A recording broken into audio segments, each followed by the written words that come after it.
This episode is brought to you by the Sterling Soap Company. Christmas will be here before you know it. And you know what would make a great stocking stuffer for everybody in your family? Sterling Soap. From bar soap to shave soap, beard balm to lip balm, aftershaves and lotions, Sterling Soap has something for everyone on your list. Check out their seasonal soaps that will complement the scents of your home this holiday season. And they're more than just soap. They also have a full line of coffee straight from the Sterling Roastery. Find their full line of products at sterlingsoapcompany.com. Looking for the perfect gift for that basketball fan in your life? Well, I've got a book for you. It's called Basketball Now. Newly updated for 2025, it spotlights 50 of the NBA's top stars. Think fast breaks, clutch threes, and buzzer beaters. Captured in stunning photography with sharp, readable analysis. From rising stars to veteran icons, this book is a courtside pass to the game right now. Wrap up a slam dunk this holiday season and pick up your copy of Basketball Now today at your favorite bookseller. This podcast is part of the Sports History Network, your headquarters for the yesteryear of your favorite sport. You can learn more at sportshistorynetwork.com. Hello, everybody. Dan and Andrew here. We actually just finished recording an interview, which you'll have heard by the time this little piece airs. But we are ready for another random team challenge. I think this is the what is this? The fourth or the fifth one of these that we've done. Did the one on the Jazz. We've done two on the Milwaukee Bucks, and I think Tampa Bay Bucks. Did an interview on the Milwaukee Bucks, two on the Tampa Bay Bucks, and then I think we did like the 2008 Cardinals, or not the 2008 Cardinals, the 2007 Cardinals. So we've done way too many 21st century NFL teams. Yeah, our first one was actually. Hold on, I'll pull it up because I've actually on our podcast hosting site, you can now make playlists of different episodes that have a common theme. This was an idea of Andrew's a few years back, where we pick a random year and then pick a random team, then go ahead and do pull together a 45-minute or so episode on it. That we started. The first one we did was the 81-82 Utah Jazz. Then we got the 2007 Arizona Cardinals. And then the last two times we've done this, it's been Tampa Bay Buccaneers teams. The first of which was the 2002 world champion, Super Bowl champion Tampa Bay Bucks. And then the 1978 Bucks, which is the third year of the franchise, I think. We're gonna see what we get this time. All right. So the way this works, we use a random number generator. So right now I have 1 through 3 plugged in. 1 will be MLB, 2 will be NBA, 3 will be NFL, correct? Correct. All right, we have 2. So we will be doing an NBA team. All right, and I think we decided that we would start in about 1960. So let's do 1960 to 2025. 1960 to 2025 we're plugging in here. This will be the year that ends with that. Correct. 1963. So this will be the 1962-1963 NBA season, right? What website are you using for the list? I will use let me see. I will use probasketballreference.com. So I will do, there were 8 teams in the league. 1, 2, 3, 4, 5, 6, 7, 8, 9 teams in the league. So this was just to give an idea. This was Bob Cousy's last season with the Celtics. This was actually the only year that Bob Cousy and John Havlicek played together for the Celtics. They beat the West Baylor Lakers in the NBA Finals. Other sort of interesting teams: Bob Pettit still with the St. Louis Hawks, Syracuse Nationals, but in what I think was probably one of their last years, in their very last year before going to Philadelphia, and they've got the legendary early NBA star Dolph Schayes in his second to last year in the NBA, along with the Hal Greer and the Chet Walker, future Hall of Famers. Where is Wilt Wilt's got to be in the league, right? I believe he was with San Francisco for that year. That was, and then back to Philadelphia, because there was no team in Philadelphia this season. Correct. No, the following year there was. Yeah, you're right. No team in Philadelphia that season. Correct. This is Wilt's. This is one of Wilt's 2 full years. The Philadelphia Warriors had moved to San Francisco for this season, and it's Wilt's 4th season in the league. Out there, 6 teams make the playoffs. The Chicago Zephyrs are in the league 1 year before they would move to Baltimore to become the Baltimore Bullets. Knicks have the worst record in the league. Oscar Robertson is starring for the Cincinnati Royals. In fact, I think this wasn't the year Oscar was MVP. But so anyway, there's a lot there's a lot to choose from here, and I actually kind of feel like whatever it is, I think we're unlikely to be disappointed. All right, so I'm going to do this 1 through 9, and then we'll look at the standings and come up with it, okay? Sure. All right, we have the number 5, which is actually going to give us the number 1 team in the West, which would be the 62-63 Lakers. Yep. All right, well, I mean, they got to the finals, so there'll be plenty to talk about there. Yeah, got to the finals. Weston Baylor. That should be quite a bit there. All right. Yeah, I mean, the further back we go, the less obscure I want it to be. Like, so I'm not broken up about that. Yeah, we might have had a hard time pulling something together about the Chicago Zephyrs. We would have done it, but we would have been a little harder probably. So this will be good. Yeah. All right. So we will be. The next time we make the jump here, we will know a lot more about the 1962-1963 Western Conference champion Los Angeles Lakers. We'll talk to you soon. All right. Well, hello, old sports, and Andrew and I are back with you. It's been a couple weeks since we recorded, but it's been only about 33 seconds since you heard the beginning of this episode where we drew at random the Western Conference champions for 1962-63, the Los Angeles Lakers. And Andrew, how are you doing tonight?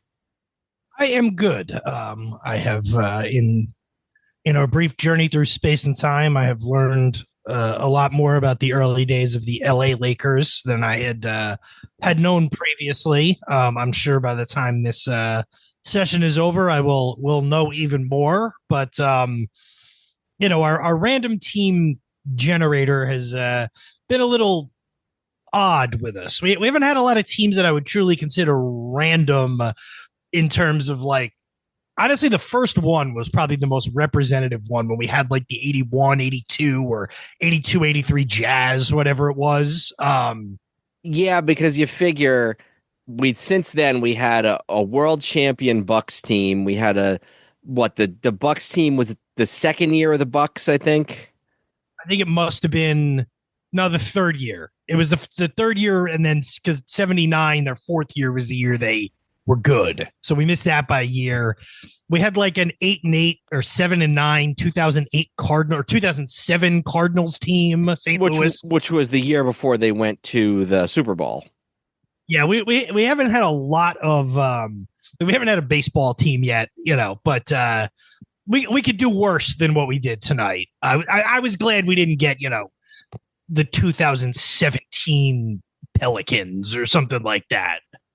Yeah, no, that's true. And this is, it's a well-known team. It's maybe not necessarily a team that a lot of people have done podcasts on. And maybe we'll do this at some point, but I actually had kind of, even before we drew this, I had thought that the 62-63 Celtics would be an interesting team to talk about at some point, because it's the only year that Cousy and Havlicek were on the same team, and it was Bob Cousy, John Havlicek, but then also, Russell and the Joneses and Tommy Heinsohn and Frank Ramsey was still around. There's 7 or 8 Hall of Famers on that 62-63 Celtics team. So it is clear who was dominating the era in 1962-63. ish time period. Basically, the whole 60s was the Celtics, but the Lakers were in the Western Conference Finals basically every year, with a few exceptions, throughout the 60s against the Celtics. You said they were in the Western Conference Finals. You did. I know that's true as well, but did you mean they were in the NBA Finals most of these years? Yeah, I'm sorry. That is what I meant. They were the Western Conference champion most years. Yeah, they were. And it would sort of set the tone for, really sort of unfairly is like, well, the Lakers could never win the big one. It's like, well, they couldn't beat the Celtics, who were, the most dominant dynasty in that time period. Like, did the LA Lakers lose a finals to anybody other than the 70 Knicks, like, before that? No, they lost however many times, 5 times to the Lakers in the 60s, or to the Celtics in the 60s, and then to the Knicks in 70, and then in 72 they beat the Knicks. So yeah, so you're right. And I was just about to say, I think that the loss to the Knicks in 70, when they had already lost, so 59 they were in Minneapolis, but it was the beginning of Elgin Baylor was there. 59, 62, 63, which is the year we're going to talk about, 65, 66, 68, and 69. So I think that was 6, if I counted correctly. 6 of those 11 Celtics championships were over the Lakers. So that's what kind of gave people the idea. And then even when Russell retired and it was the Knicks they were going against, then they couldn't beat the Knicks either. So even with Wilt. And so I think that was what kind of really drove that stereotype home. Yeah, but I mean, it's not like anybody else was beating the Celtics in that time frame either. Except the 67 Sixers, I guess. But so before we, obviously we're going to want to talk about this team. And I think the top line is just 53-27. They lost to the finals in the Lake. They lost the finals to the Celtics in 6 games. It was the Celtics' 5th straight championship. Is that right? 59, 60, 61, 62, 63? Correct. Okay. So this is what, their 3rd year in Los Angeles? 4th year in Los Angeles? This is their 3rd year in LA. They had moved there at the end of the 1960 playoffs, and they were 3 years in LA when they got to the season that we were talking about here. And there's something else I want to talk about in a second, but I'll let you keep going. Well, I was just gonna, and I know we had talked about doing sort of a much deeper episode on the Minneapolis Lakers maybe at some point. Yeah. So I won't go crazy into this, but just sort of the beats of it, because it blows people away, who aren't like sports history people or whatever. You think of the Los Angeles Lakers as having always been in Los Angeles. And, when you step back and go, oh, that's why they're called the Lakers, it makes some sense. But it's even more confusing when you realize that they were the first great NBA dynasty in. And I've always kind of, wondered, like, well, how did it fall apart so quickly? And basically, the beats of it are, in 1954, George Mikan retires. The attendance starts to drop. In 1957, the spring of 1957, the team is sold to Robert Short, I believe is the name. Bob Short, yeah. Yeah. Their rumors pretty quickly started to go of Chicago, Kansas City, and Washington were the 3 big ones that you heard about. They managed to get back to the finals in 1958-59 with a 33-39 record, and they get to the finals. The following year, go ahead. No, that was one of the point I was going to make, and I actually hadn't known this until I started researching this. But even going back to they've got some interesting years here where their playoff team, which everybody made the playoffs, but they made a finals and a couple of conference finals, what were then called division finals, not just with losing records, but with horribly losing records. I have 1959, 1960 written down. They get to the conference finals. They are 25-50. and they get to the conference finals or the division finals, the semifinals, whatever you would call it. But attendance is. We should just clarify that they won playoff series in these years. It's not like they just snuck in and got smacked. Though in the year you were just talking about, in 60, they beat the Hawks, who had been in the finals the previous 2 of the previous 3 years. The following year, they're 36 and 43. They again beat the Hawks, who were 51 and 28. So they're beating the St. Louis Hawks every year, and the Hawks are good. The Hawks have a very high winning percentage.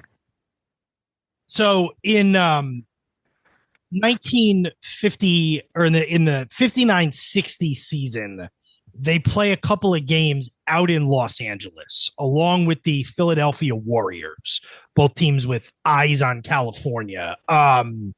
The attendance is really good. They play at the LA Sports Arena. They go back and play against the St. Louis Hawks, also in Los Angeles. Short is quoted saying, "A large turnout on successive nights would put Los Angeles number one on the list of a new home for the Lakers if and when we decide to move." Short said, "If the league gives permission, it is altogether possible and not unlikely that we will be operating in Los Angeles next season." So you got to sort of set the stage. This is 2 years after the Dodgers and Giants have moved to California. It's, the Rams have been out there and the 49ers, but football is a once a week thing. The logistical hurdles are not inconsiderable. Like, you have to be aware of the logistical hurdles of flying. The next closest teams are going to be in Chicago and St. Louis. So the league is sort of balking just at the idea of the West Coast. And then one of the things is that in 1960 and early 60, on a flight from St. Louis back to Minneapolis, the Lakers their plane had a mechanical issue, and they had to make an emergency landing in an Iowa cornfield during a snowstorm. And so, and that's often cited as what could have potentially been a very fatal crash with guys like Elgin Baylor on board. And so you wonder if that incident made them think twice about moving to a place where they were going to have to fly a lot more. So there's also complicated things. There's a potential expansion bid by a team in Los Angeles, a group called the Los Angeles Jets. And they ultimately decided to go to the American Basketball League and played about 20 games, and that was the end of them. So the Lakers' sort of backup plan was to go to San Francisco. They ultimately end up on April 27th, 1960. NBA grants Short approval to move with one caveat: providing a satisfactory schedule can be drawn. Short offers the league 70 open dates, with most of them to be played at the sports arena. Other contests would be split between Los Angeles State, now California State University, LA, and San Francisco and other neutral site cities. One other component of the NBA's approval was that Short would pay the travel costs for the league's other 7 teams. Jeez. To mitigate those costs, the vast majority of games had teams playing consecutive contests in Los Angeles or other West Coast venues. Now, there were no other West Coast venues at the moment, so I'm guessing they mean like in the other cities that he was going to be playing. It would be short order before they end up with another team in California in the formerly Philadelphia, now San Francisco, eventually Golden State Warriors. Well, and I was going to bring this up in a little bit, but one of the things that there are a lot of neutral site games in this time, including some in San Diego and other places. So maybe they combined an LA trip with a neutral site game in one of those other West Coast cities. It's a different team, kind of like the Lakers had played a few years earlier when they were still in Minneapolis. Yeah, and there were double headers in those days too, and I want to get into a really interesting double header that they played in this 62-63 season when we get to that point. So we'll do team building here in a moment. The first couple of seasons in Los Angeles, I just wanted to go over 60-61. They're 36 and 43. They get to the Western Conference Finals. They lose in 7 to the Hawks. And in 61-62, they're 54-26. They get to the finals and they actually lose in 7 games to the Celtics in their first 2 years in Los Angeles. Yeah, I do. Do we want to maybe get into some of the players here?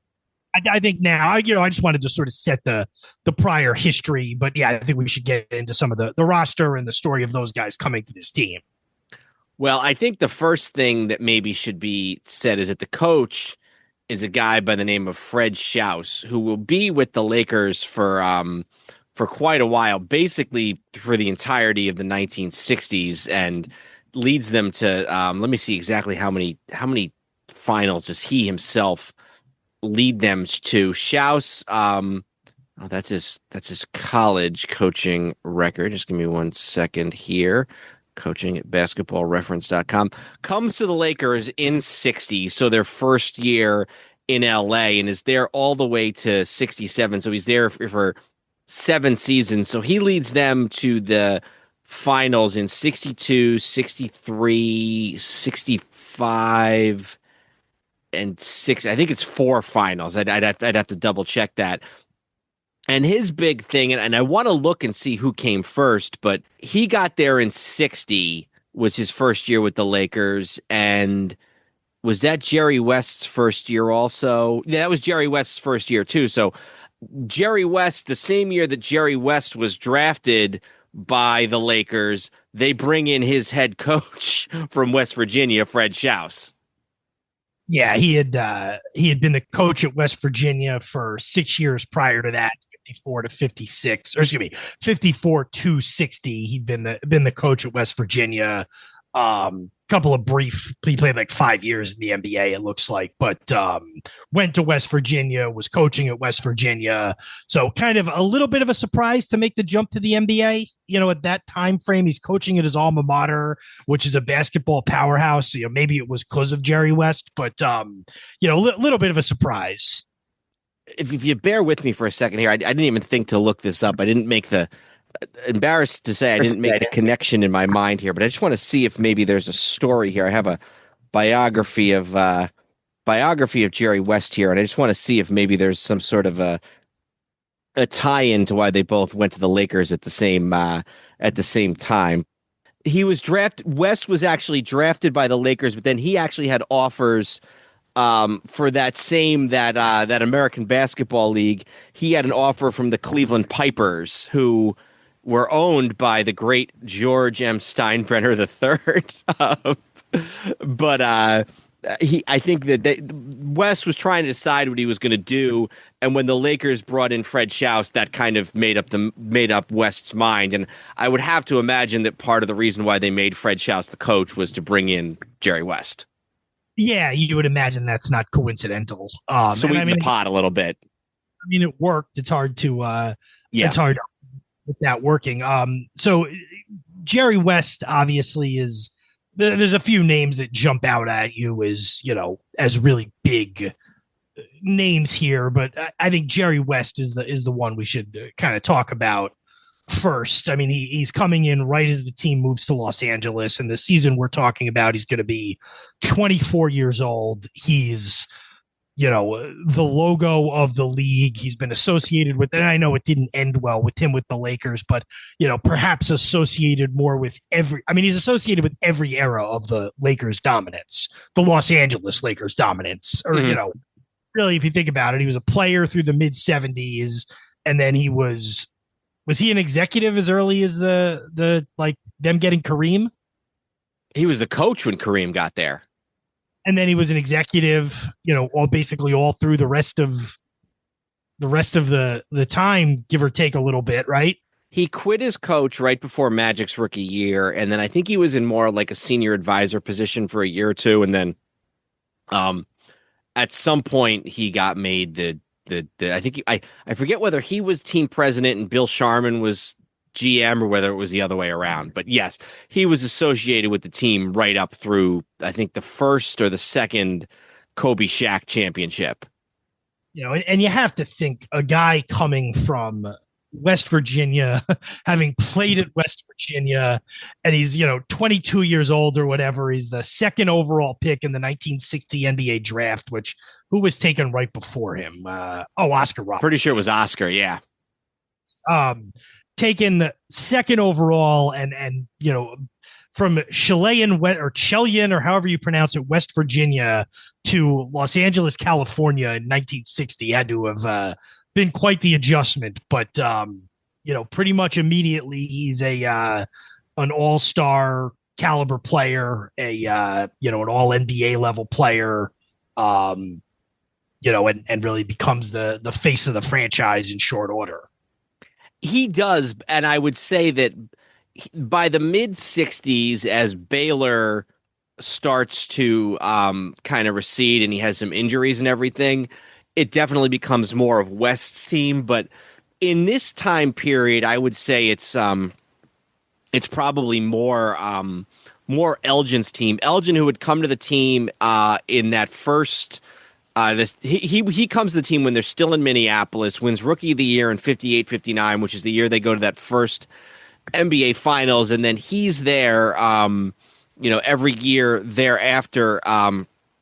Going into this season, he had missed almost half the season in 61-62, but not because of an injury. It was because he had been fulfilling his military service. But even despite the fact in 61-62 that he only plays in 48 games, he's fourth in the MVP voting. Neither Baylor nor West actually ever wins an MVP, but Elgin going into this year has finished third, fifth, third, and fourth in MVP voting and would finish second after this year. This is probably, this is definitely the prime of Elgin Baylor's career. He's 28. He's averaging the year before in an admittedly shortened season. He had averaged 38.3 points a game, which was the highest of his career. He's already led going into this season. He's already led the Lakers to 3 NBA Finals, and he is, probably the best player in the league who's not named Wilt or Russell at this point. And Baylor, I never, realized this, or if I did, I didn't remember.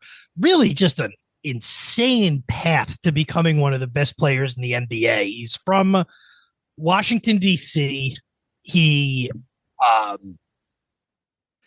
ends up playing – he plays 2 years of high school at Phelps Vocational High School in 1951 and 1952. Still the segregated – D.C. is still segregated, and in 1951 or in the early 50s, he drops out and works in a furniture store and plays rec basketball the following year, 52-53. And then in 54, he shows back up as a senior, which I guess his junior year was just he fulfilled his academic commitments working at a furniture store. Jeez. Being a junior or being a senior. He comes back and he's at Spingarn High School, all black school, 1954. He first team all Washington all metropolitan, first black player named to that team, wins area best basketball player in DC in 54. But because of everything that's, he played 2 years, he dropped out for a year, he came back a year. Obviously, still some of the big schools are still heavily segregated. He isn't recruited. He ends up at the College of Idaho on a football scholarship. He doesn't play football. He plays basketball team. He plays basketball team. He plays on the basketball team. After a year, he ends up at Seattle University. He sits out a year. He plays for an AAU team in Seattle, and then gets drafted by the Lakers, doesn't go, stays in school, plays for 2 years at Seattle, brings the University of Seattle to the national championship game in 1957. Do you know what their name was then or now? University of Seattle? Is it the same name now as it was then? Was one of them? I want to give you a hint about what the original one was. It's not hilariously racist, or hilariously insensitive. Was it just Indians? Oh, it was the Chieftains. Oh, that's not bad. That didn't even have to go, I don't think. It that way. I didn't mean to say like any of them could be hilarious. I just meant like, when you see some of them and it's like blatant how bad it was. Chieftains isn't horrible. They are now the Red Hawks, which probably is playing off the popularity of the Seattle football team, the Seahawks. So they end up losing to Kentucky. Baylor gets drafted by the Minneapolis Lakers again, this time as the number 1 pick. And even though he had technically one more year of eligibility, he's been out of high school for 4 years, so he's eligible. And 5 years if you count the year he was out of high school when he was still in high school. And then he ends up with the Minneapolis Lakers in 1958-59. So from DC to Idaho to Seattle to Minneapolis, and then in short order to Los Angeles. But pretty quickly he establishes himself as a force in the dying days of the Minneapolis Lakers. So we talked about the coach. We talked about the two big future Hall of Famers. I guess we could just kind of round it out a little bit. There's really not nobody else that really stands out. A guy who just passed away this year and also actually was just inducted into the Hall of Fame. I think was it earlier this year. Dick Barnett, I believe it was, and we'll talk about him when we get into 2024. Dick Barnett was inducted, and we'll talk about him when we get into In Memoriam in a few weeks here. But they had purchased the contract of Dick Barnett from the Syracuse Nationals. Barnett had actually missed the previous year because he was playing with the Cleveland Pipers of the American Basketball League. So these Cleveland Pipers this American Basketball League just keeps popping up in this time period. But in September of 1962, the Nationals sell Baylor's rights to the Lakers for $35,000. It's the highest money transaction for a player in league history at the time. So Barnett, along with Baylor and a guy named Leroy Ellis, and I think I had something on Leroy Ellis here. You might need to give me a second if I'm going to pull that up. But those are the three guys that start every game for the Lakers. Hot Rod Hundley, another. That's a name you got to mention just because it's Hot Rod Hundley. Yeah, another guy out of West Virginia. He must have been a guy that Schaus. Well, no, he actually had gotten there before Schaus. He was there since 1957, and this is his last year in the league. But I think that Hot Rod Hundley was like a really big college basketball legend in West Virginia because he was selected by the Royals by Cincinnati, so not far from the West Virginia general area. Starred for 3 years with West Virginia. Just trying to see here. Sets records, team records. So it doesn't really necessarily live up to it when he gets to the NBA. He is a 2-time All-Star in 60 and 61, and then he goes on to be a broadcaster with the Phoenix Suns and the Lakers, and then later the Jazz for a lot of years. So a guy who's a college legend, a star in the NBA, and also who's in basketball for a very long time after he leaves playing, and he is another well-known name and an all-star on the Lakers of the 1962-1963 season. Kind of a missed opportunity. He didn't end up playing for the Cleveland Pipers because he could have been Hot Rod Piper.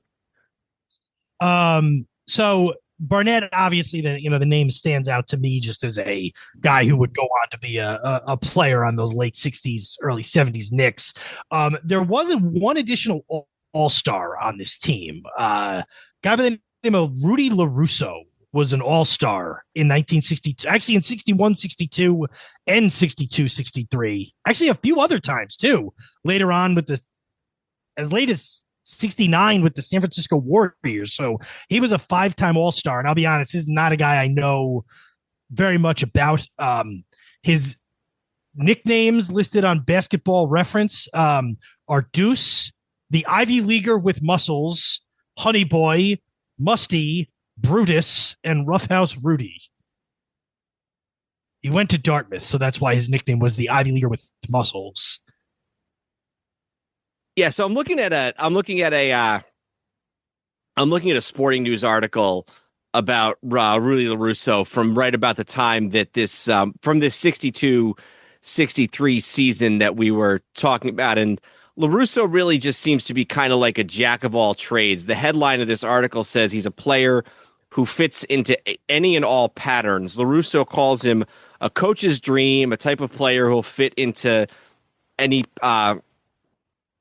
pattern. He's a rebounder. But when a guy gets hurt, or for instance, the year before when Baylor had been on military service, he was able to take over some of the scoring. So, like you said, he's a guy who's maybe been lost to history, but he's probably a 5-time All-Star and a real contributor to these 60s Lakers teams. Yeah. And I mean, if you think about it, he was an all-star, and the other two all-stars on the team were Jerry West and Elgin Baylor. So, it doesn't necessarily make him the third best or third most important player, but he was the only other all-star on that team that year. So, obviously having a stretch of being a key player for one of the best teams in the league. It's easy for some of these guys to get lost in the shuffle because of West and Baylor. But if you think about it, Barnett, who's now a Hall of Famer, Hundley, who was an all-star a couple of years, and a college superstar. We talked about LaRusso. Then the other guy I wanted to mention was Leroy Ellis. And there's another Sporting News article, and he's only about 21 during this season, but he's I just want to see what anything interesting here. Then the Sporting News article describes Ellis as sort of a great natural talent, guy who was still a little bit green in the 1962-63 season, but he's 6'10 and a half and 210 pounds. So he's a guy with a lot of physical potential. So just a little bit about some of the stars and some of the supporting cast on the 62-63 Lakers. So before we get into the actual season, should I just kind of set the larger picture of the NBA going into the 1962-63 season? Yeah, I think that's a good idea. So there's 9 teams total. There was almost a 10th. We're going to invoke a familiar name here. Spring of 1962, Cleveland Pipers owner George Steinbrenner signed Jerry Lucas to a player management contract, $40,000. Steinbrenner had a secret deal with NBA Commissioner Maurice Podoloff. The Pipers would merge with the Kansas City Steers and join the NBA. A schedule was printed for the 63-64 season, with the Pipers playing the Knicks in the first game. Steinbrenner and partner George McKean fell behind in payments, and the deal was canceled. The Warriors also in the offseason moved to California to play at the Cow Palace in San Francisco. So there is another West Coast team in California along with the Lakers. The Chicago Packers also changed their name to the Chicago Zephyrs in the offseason, and then the league consists of 9 teams, 6 of whom make the playoffs, 3 from each conference. Your Eastern Conference teams are the Boston Celtics, Syracuse Nationals, Cincinnati Royals, and New York Knicks. It is the one year where there is no team in Philadelphia because the Warriors have left, and the following year, the Syracuse Nationals would become the Philadelphia 76ers. So Celtics, Nationals, Royals, Knicks in the Eastern Division. In the Western Division, you've got the Los Angeles Lakers, the St. Louis Hawks, the Detroit Pistons, the San Francisco Warriors, and the Chicago Zephyrs are your 9 teams. Do you know who the Zephyrs are the precursor of? The precursor to the Bullets, aren't they? The current day Wizards. Yeah, because every once in a while when the Wizards do throwback jerseys, they'll wear Chicago Zephyrs. I was at a game with you where they wore those. I had like thunder sticks that had the Chicago Zephyrs on them. Yeah, and I think it's somebody I know has an arena Gilbert Arenas bobblehead with the Chicago Zephyrs jersey on. For what it's not like worth. a direct line, though, is it? Isn't there like a little bit of Say that again. I'm sorry. It's not like a direct line. Is it a little muddled, or did they just straight up move to Baltimore and become the Bullets? I don't know if it was one of those things like where like the Giants or the Yankees with the Baltimore Orioles in the early 20th century, where basically the team went out of business and then the new team just sort of inherited the bones of it. But I'm pretty sure it was just a straight move, just a franchise move, if I'm not mistaken. All right. Well, maybe you're right about that. But that's not the scope of the investigation here tonight. And 6 teams make the playoffs. The top seeds in each division get a bye, and then there's the 2 and 3 teams play each other in the opening round. Do you want to? What did you have on the regular season for this Lakers team, if anything? So I think just one quick sort of on the court strategy type thing is that in a couple of the articles that I read, the spacing was the big thing, was the hallmark of the Laker offense, the ability to spread the floor, get the ball to West, get the ball to Baylor. That was really the hallmark. Spacing was the key to the Laker offense. Baylor who had before at the beginning of the season, Baylor had sort of questioned whether he had the desire to continue to play in the NBA at the level that he had. I think especially after having missed basically half of a season for military service, but he needn't have worried. He comes back, he plays all 80 games. He finishes second in the MVP voting to, I believe that would have been Russell. Yeah. Averages 34 a game, averages 42 minutes a game. So he's playing like crazy as far as minutes are concerned. Part of the reason for that might be that West is only gets to play in 55 games. West misses 7 weeks. Actually gets hurt against the Knicks at Madison Square Garden. And he misses the 7 weeks going right into the end of the regular season. Doesn't come back until the playoffs. So Baylor in this season is in the top 5 in all major statistical categories. And I'm going to just take a second here to just get the specific quote on this. And I will, as always, put these books that I'm looking at into the show notes here. But let me just look this up here.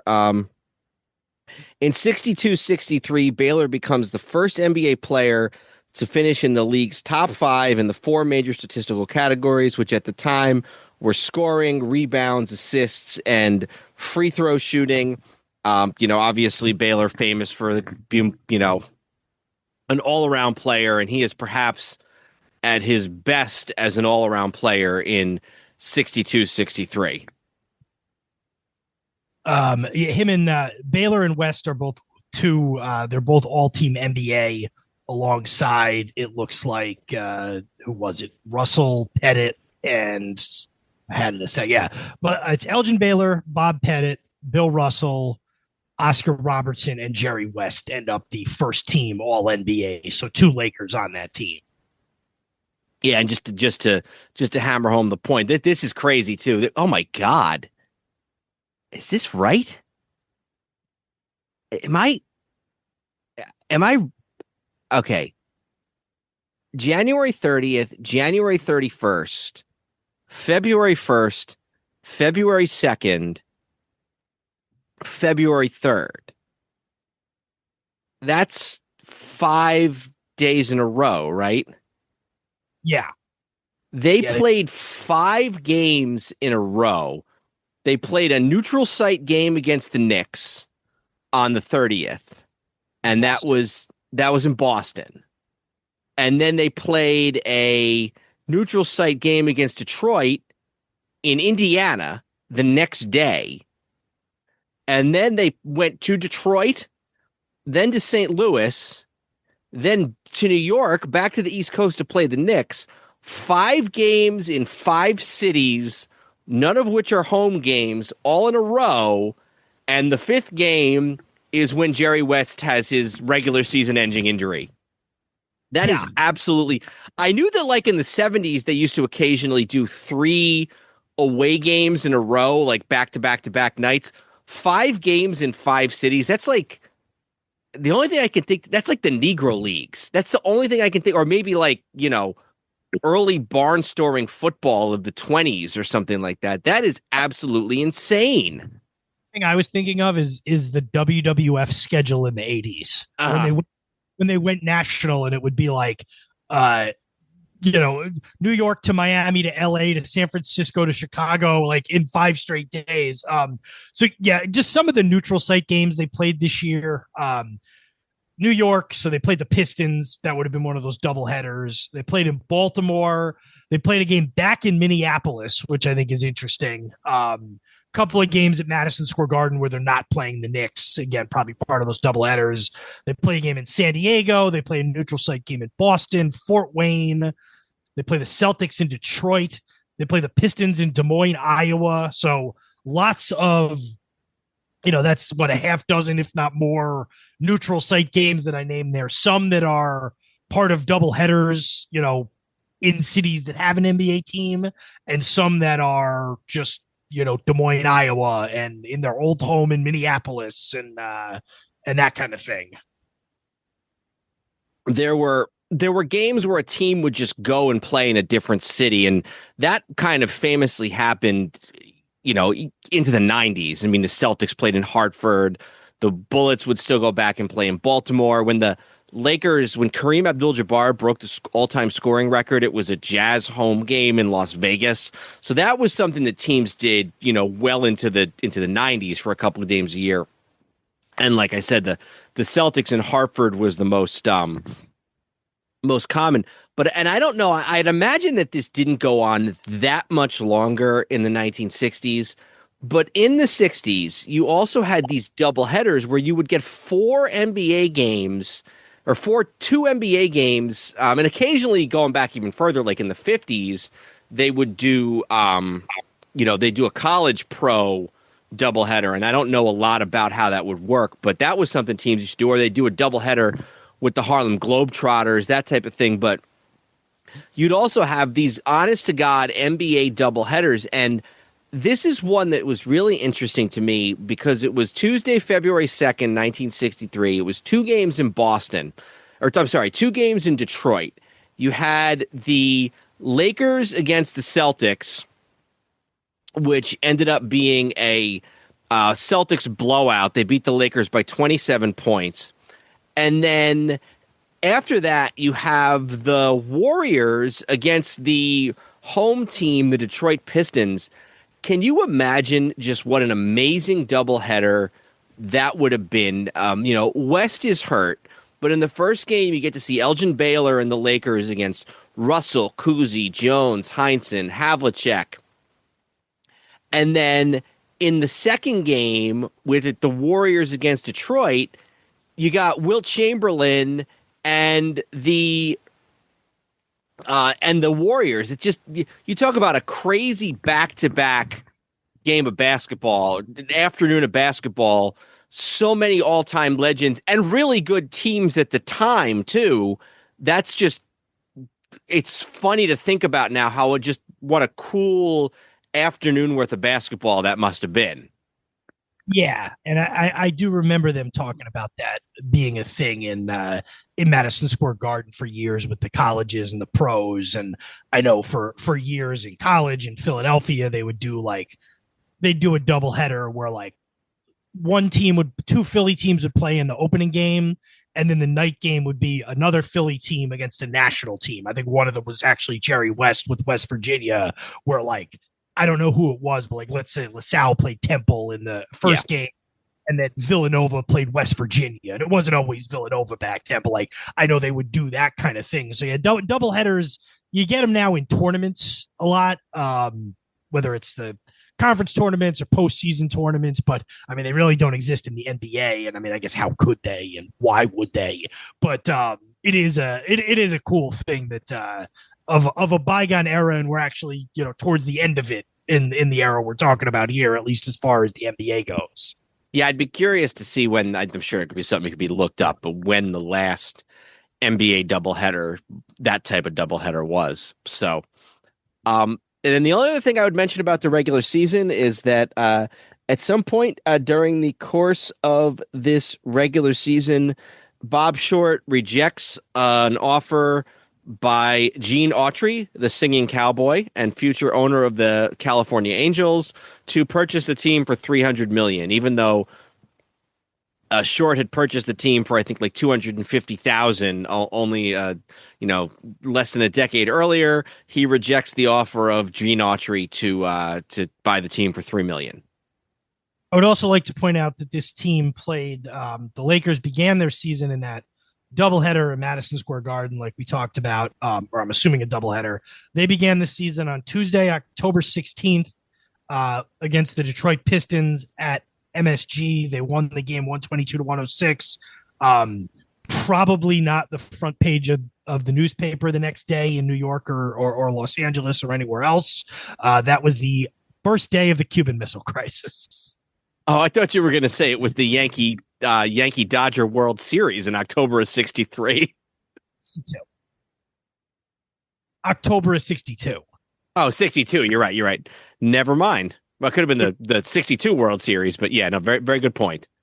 I think most papers went with the fact that the world might have been about to end, but I just like to place the historical context there. So should I give the playoff picture here now? Yes. So top three teams in each division or conference is kind of what they would be considered now. Get into the playoffs. Number one seed gets a bye to the division finals.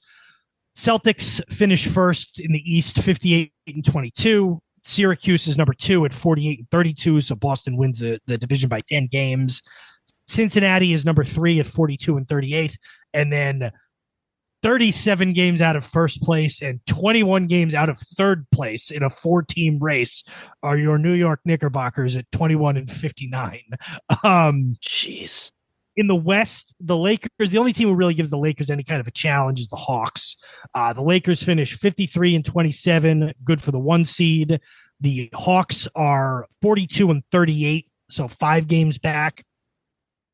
Then you go way down. The number 3 seed, the last playoff team, is the Detroit Pistons at 34-46, so 12 games under 500.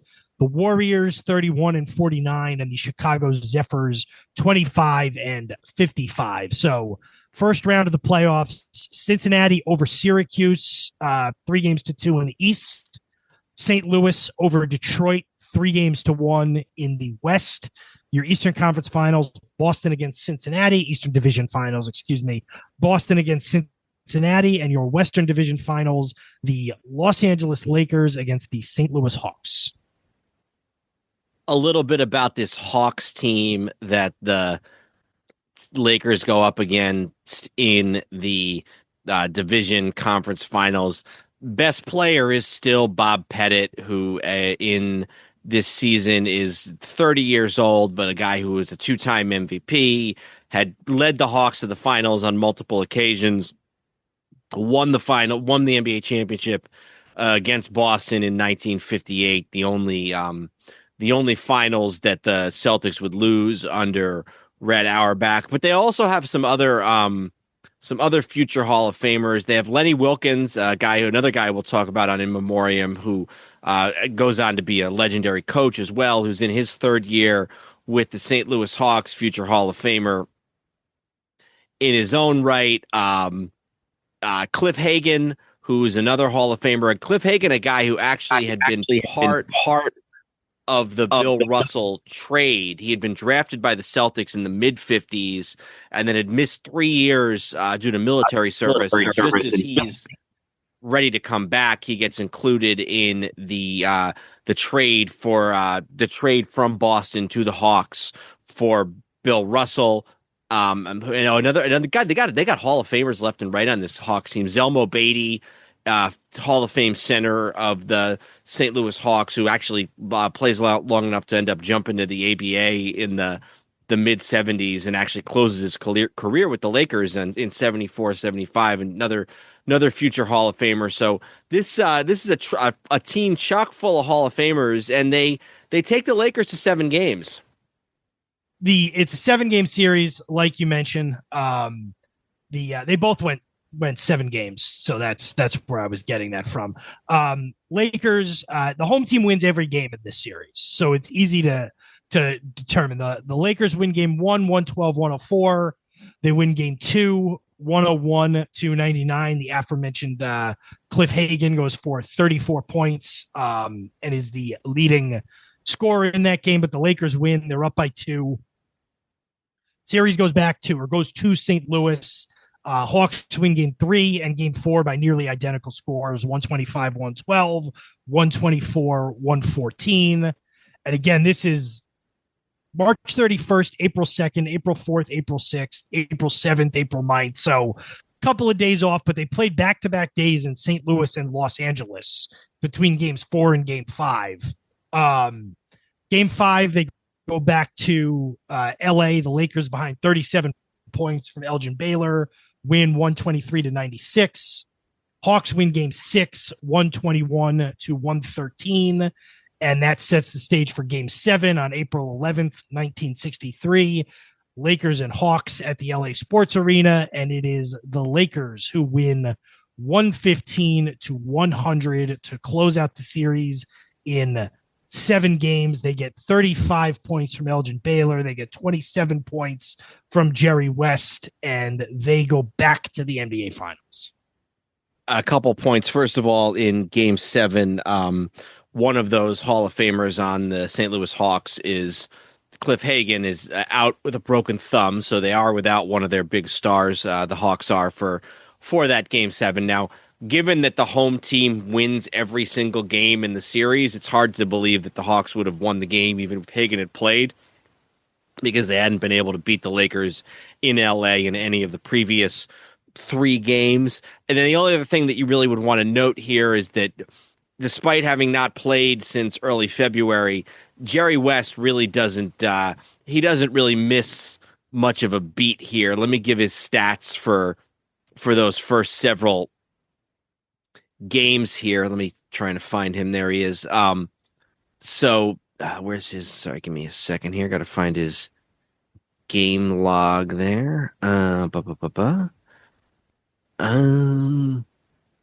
So yeah, West right off the bat, 27, 22, 18, 33, 30, 28, 27. He's got a double-double in 3 of the games, and that's not points and assists. That's actually points and rebounds. He misses a triple-double by 2 assists in game 5 when the Lakers blow out the Hawks. So he's really, really not missing a beat, despite having missed 7 weeks of the regular season for an injury.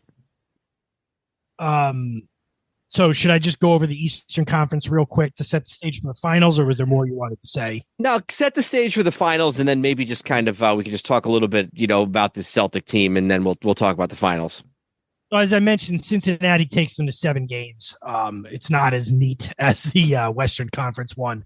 Royals win game 1, 135-132 in Boston. Oscar Robertson goes for 43 points. Bill Russell has 24 rebounds. I'm gonna read Bill Russell's rebounds in every one of these games because he's the leading rebounder in all these games, as best I can tell. Celtics win game 2 in a blowout. Russell with 24 more rebounds, 125-102.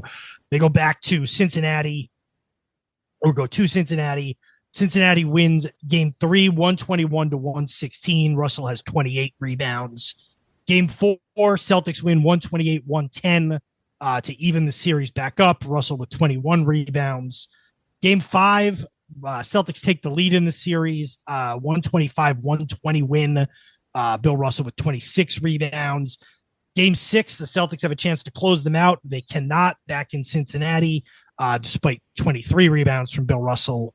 Cincinnati wins 109 to 99.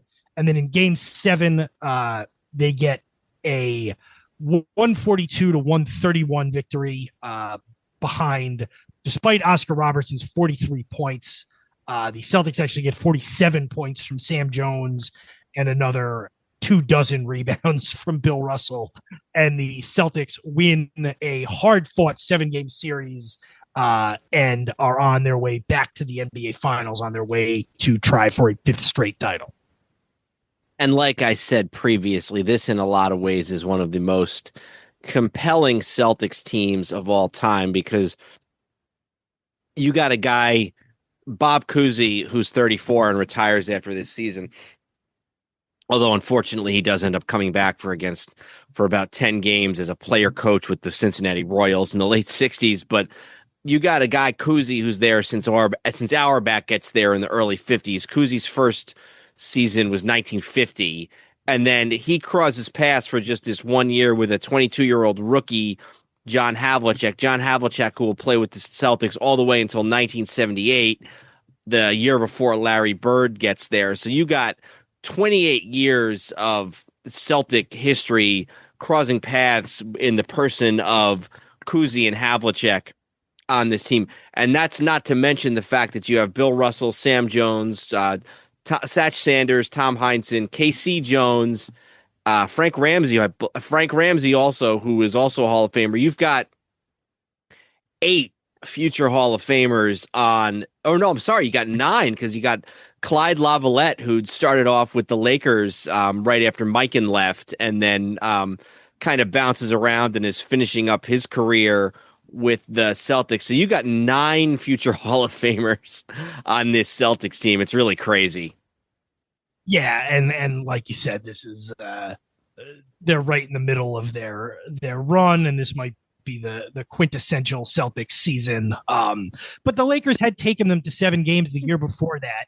They're coming off a 7-game Eastern Conference Finals against the Cincinnati Royals. So, while obviously the Celtics would have been the overwhelming favorites in this series, there was reason to believe that, this Laker team suddenly, certainly with the star power and the experience they have, it wasn't out of the realm. It wasn't like when the 33 and 49 Lakers in one of their last years in Minneapolis got to the finals, is what I'm trying to say.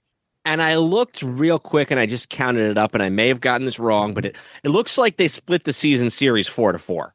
So they had played them close all year. Okay. Yeah. And what was did you say what the record was of the Celtics? I mean, I guess I just did. The Celtics were 58-22. The Lakers were 53-27. So Celtics are 5 games better. Okay. So that's sort of we've set the stage. Do you want me to just go through the first couple of games? I think so. Yeah. All right. So it is the Lakers and the Celtics. Game 1, Celtics have home court advantage. Game 1 is a 117 to 114 win by the Celtics in Boston. They get in this game, the Celtics get 29 points from Sam Jones, 25 points from Bill Russell. Bill Russell also has 29 rebounds in the game. I don't have anything that I can see on exactly. Well, I guess the Lakers went into the fourth quarter with a 1-point lead, and the Celtics end up winning. I don't know do you have any play-by-play on the ending of this game or not? No, I was not able to find much as far as stories. And I'm sure if I had sort of gone, day by day through, the old Boston Globe archives or whatever, but I was not able to find a heck of a lot prior to Game 6 on this series. Celtics win Game 2 as well to go up 2-0. You want to guess how many rebounds Bill Russell had in this game? 31.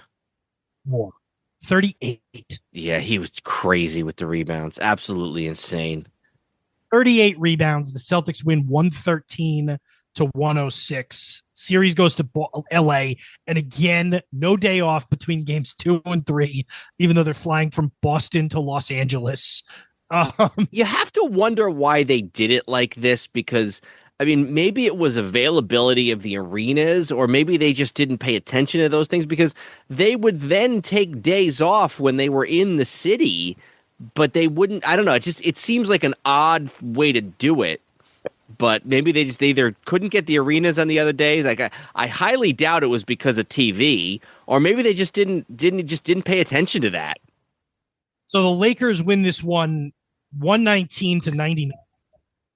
Shockingly, Bill Russell is not the leading rebounder in this game. He grabs a paltry 19 rebounds. The Lakers get 42 points from Jerry West. They get 38 points from Elgin Baylor. They get on the board in the series with a 20-point win. Game 4, 2 days later in LA, the Celtics take a 3-1 lead in the series on a 108-105 victory. Actually, the Lakers were down 15 heading into the fourth quarter, and they were able to cut it to 3, but they ultimately end up losing. This game is 35 points from Tommy Heinsohn for the Celtics, 31 from Baylor for the Lakers. But the Celtics. And by this point, Auerbach is expressing confidence that the Lakers don't have any chance of beating the Celtics 3 games in a row. Before the series, Fred Schaus had said, basically, we'll beat them at their own game. We're younger and quicker and more athletic. And by this point, Celtics seem to shoe in to win the whole thing, and Red Auerbach is not surprisingly starting to get a little arrogant. Game 5 back in Boston, the Lakers actually stave off elimination. They managed to come up with a big fourth quarter and beat the Celtics 126-119. Baylor with 43 points, West with 32 points. Russell is back in his old ways of 27 rebounds, but the Lakers managed to beat the Celtics on their home floor and go all the way back to Boston back to Los Angeles for game 6. But here it is a 112-109 victory for the Celtics, behind another 24 rebound performance from Bill Russell. And the Celtics are able to turn away the Lakers in 6 games. Very close games, in a 3-point win in game 1 for the Celtics, a 3-point win in game 4, and a 3-point win in game 6. But they are, they win the close games in addition to one more lopsided. Well, even game 2 was only a 7-point game, but they are able to do just enough to win and celebrate on the Lakers' home floor for their 5th consecutive championship. After game 5, there's some speculation that the Lakers had run out of gas. I'm sorry. After game 5, there's some speculation that the Celtics had run out of gas, and with the Lakers going home for game 6, there's some optimism there. This is interesting, and given Andrew's interest in wrestling, he might understand this a little bit. This is an early experiment in closed circuit TV. More than 5,000 fans had converged on the LA Sports Arena, hoping to buy. This was earlier in the season. This was at the beginning of the series. 5,000 fans had converged on the sports arena hoping to buy playoff tickets. The Lakers quickly calmed things when there were no tickets by offering closed circuit TV seats at $250 a head. By game 6, more than 6,000 such theater seats had been taken to go along with the 15,000 person arena sellout. So 6,000 people come to the arena not to go to the game, but to sit in a theater and watch the game on closed circuit television. So and this was all in LA, right? Correct. So, I mean, it's interesting. I knew they were able to do closed circuit by as early as the 70s because, again, using the wrestling example, the WWF used to do it at Madison Square Garden in the 70s even. They would sell out the garden, so then they would use the Felt Forum to have closed circuit TV there. So, and that was, pre the days of Hulkamania or anything. It was they were able to do that. The 1963 surprises me a little that they were able to do that, especially on short notice. But what more I think is a big factor to consider is this is the NBA in the early 60s. If they're selling, a 6,000 seat overflow crowd to watch the game on TV, I'm sure they wanted to beat the Celtics, but that had to give them some real strong feelings. They were averaging less than that a game their last few years in Minneapolis. I think a lot of teams were averaging that. Syracuse is on their way out. The Zephyrs isn't, lasting much longer. There's a lot of still transient franchises. They must have realized that obviously the Dodgers have paved the way a little bit, that they were going to be all right with pro basketball in Southern California. Yeah, no, I think that's exactly right. And, for much of the ensuing 60 years, the Lakers have been the team in Los Angeles. The Dodgers have their moments, but, especially with football kind of coming and going through the years, you'd have to imagine that, if you had to pick a team of the city for the last 60 or so years in Los Angeles sports, you'd probably have to go with the Lakers. Honestly, the closest it might come to being the other way is right now. Yeah. Yeah, I think you're right. Just because how good the Dodgers are. It's funny because we drew, and I'm guessing we made reference to this when we actually did the random team at the end of the last time. We had just wrapped up a whole episode about the modern day Lakers with the LeBron James era Lakers. And, we did the dark days of the Lakers, and they've obviously in a lot of these year episodes, they've come up. We did Kobe's last game a little while back.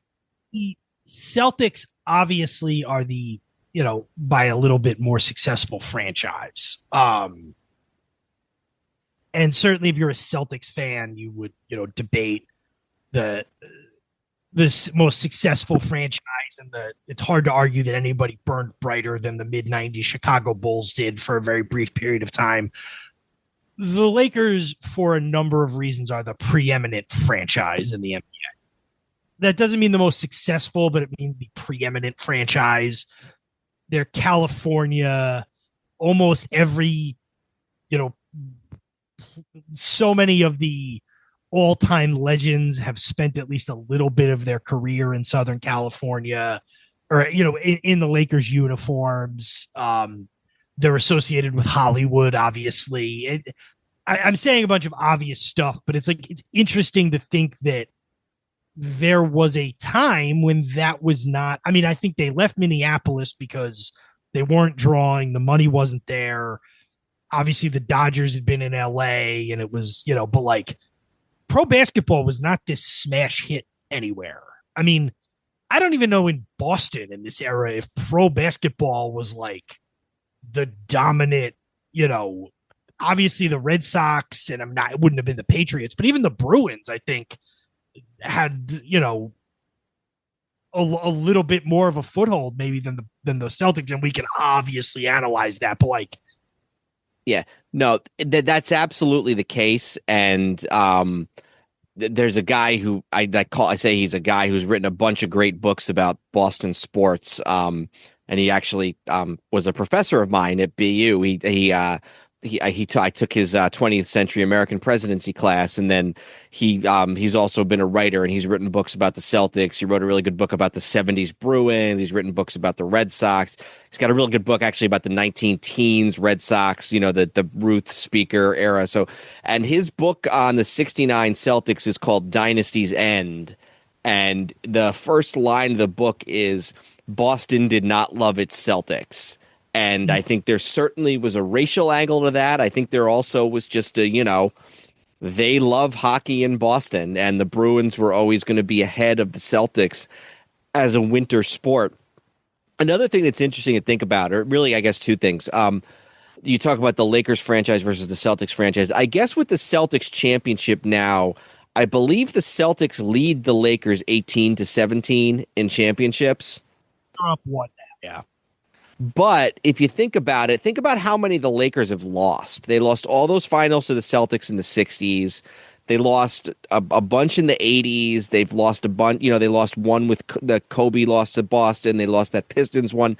The Celtics have lost comparatively few finals. They lost one to the Hawks in the 50s. They lost, then they didn't lose another finals until the 80s when they lost, two to the Lakers in the 80s. And then they lost the one to the Lakers in 2010, and then they lost the one a couple years ago to Golden State. So I believe, and I could be missing one, the Celtics have only lost 5 finals, whereas the Lakers have lost 11 or 12 maybe. And so what I bring that up for is to show that they're really, other than a little bit in the 90s, and I guess you could say the late 70s, the early Kareem years, there really aren't a lot of times when the Lakers were not a championship contender. Again, except maybe for now. But see our last episode for a conversation of some of that stuff.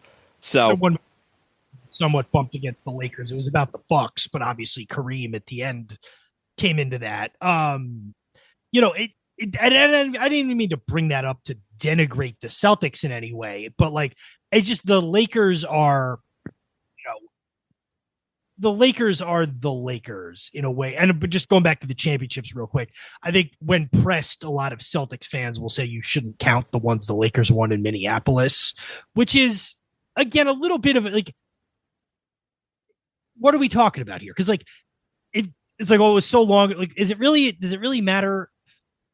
Well, they won them 70 years ago in a different city versus, well, they won like the ones the Celtics won 60 years ago in this city. Like, you know what I mean? Like, I get the argument, but at the same time, it's like, it's all a bit of a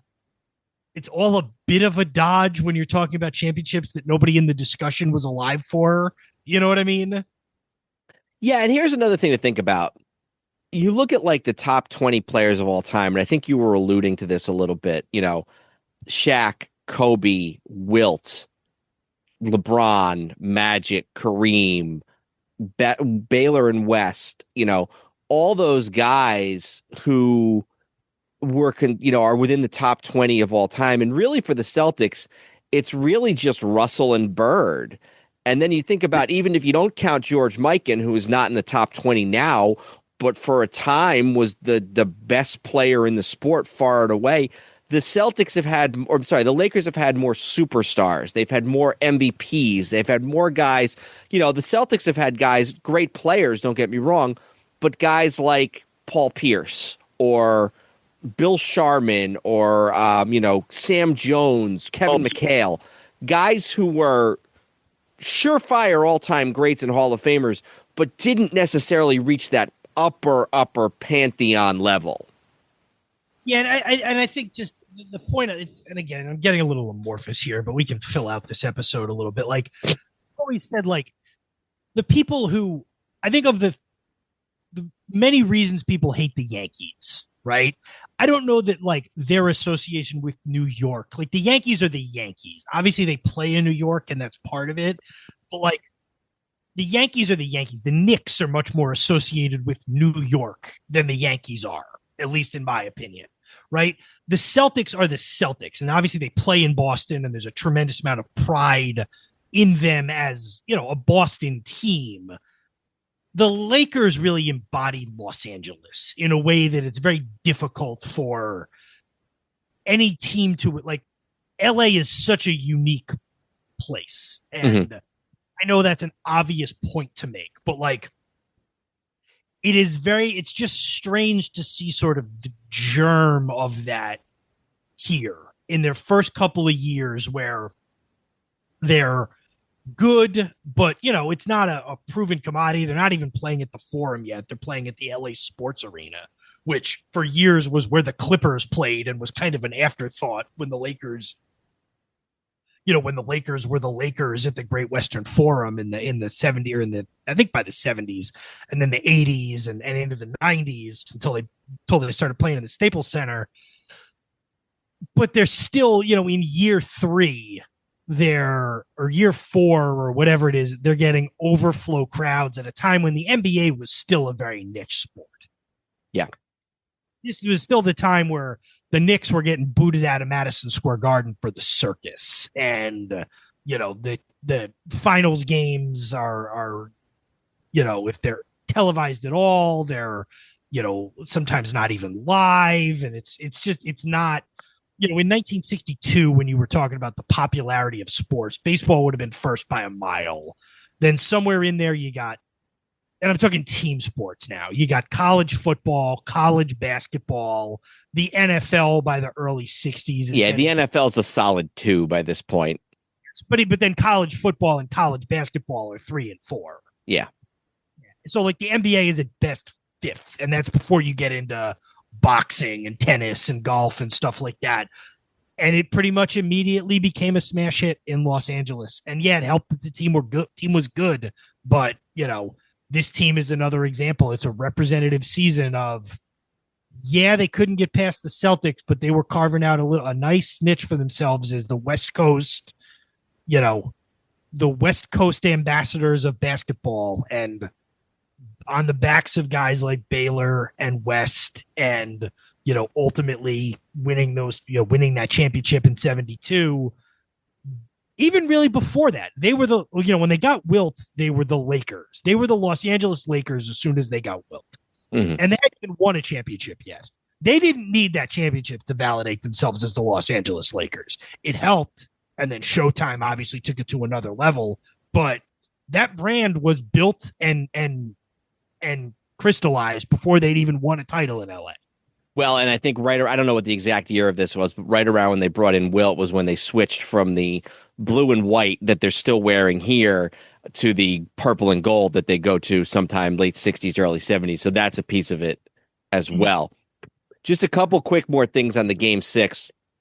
First of all, just to kind of give you a quick summary, I know we talked about this and I'm going back to it, but Celtics have a big lead at the half. They're up 14 at the half, but then it dips to 9 with 11 minutes left. Cousy trips and sprains his ankle. A lot of people think that might be the end of Bob Cousy's career. He's going to watch the last game that he ever plays in from the bench. At 2:48, with 5 minutes left, they put Cousy back in. Auerbach wants him in there to help preserve the lead. The Celtics are only up 2 with 2:48 left. When Tommy Heinsohn steals a pass from Jerry West, and then from there, Cousy works the clock and dribbles out the last seconds, and the Celtics end up walking away with a 112-109 lead. The only other thing I would point out is that the broadcast of this game survives in its entirety, and I have no idea why, because I think the next game that survives in its entirety might not be for 7 years later, the Knicks-Lakers Game 7, the Willis Reed game. But for whatever reason, in black and white, this game has survived. And so it's another heartbreaking Laker loss and, the last game of Bob Cousy's career. So it's kind of cool that there's one full broadcast from Bob Cousy's career that survives to this day. I was going to ask if it was in black and white, but you answered that. So...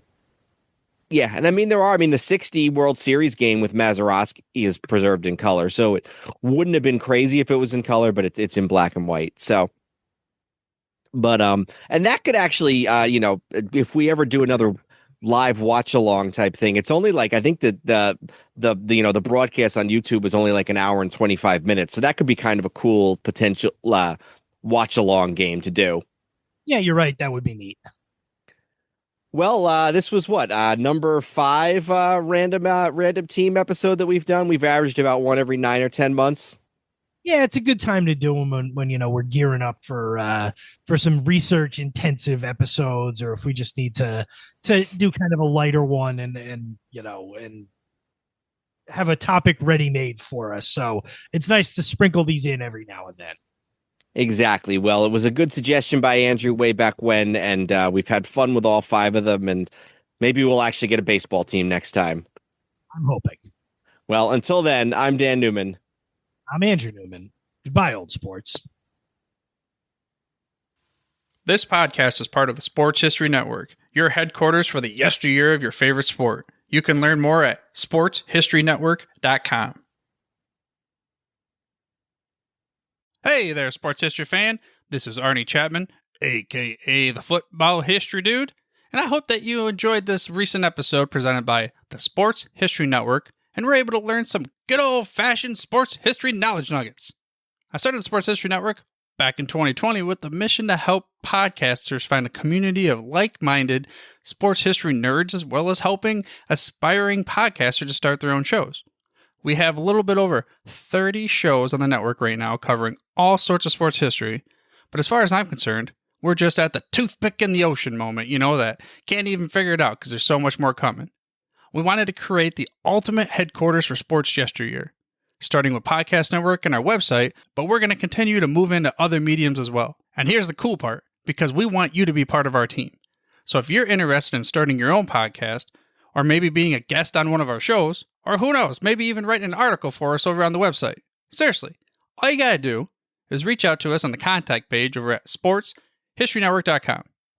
You can be as technologically savvy as a Neanderthal tapping on a stone trying to figure out this whole hieroglyphics thing back in the day.